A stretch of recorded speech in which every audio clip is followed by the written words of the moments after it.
Solo Leveling Ragnarok, Suo obtient l'arme du monarque bestial.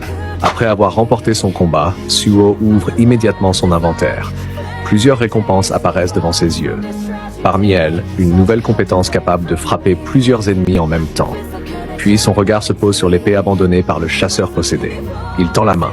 Au moment où il la touche, une aura maléfique envahit son corps. L'esprit du monarque bestial tente aussitôt de prendre le contrôle de son esprit.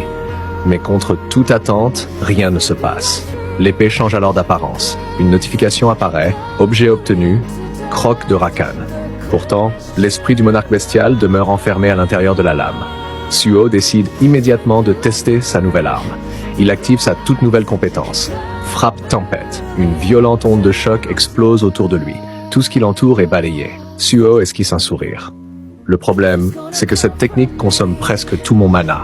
Mais sa puissance est incroyable. À cet instant, son professeur reprend connaissance. Il regarde environ, complètement perdu. Le professeur remarque alors le chasseur possédé. Son bras était tranché. Quelques instants plus tard, le groupe quitte enfin le donjon. Mais Suo décide d'y retourner. Je vais vérifier s'il reste des survivants, pendant que les autres célèbrent leur survie. Suo poursuit seul son exploration. Il affronte de nouveaux monstres. Ses gantelets d'ombre écrasent ses adversaires. Pendant ce temps, Beru dévore discrètement les cadavres afin de récupérer une partie de sa puissance. Au cours du combat, Suo remarque un détail. Les statistiques de son épée diminuent progressivement. Puis, une voix résonne.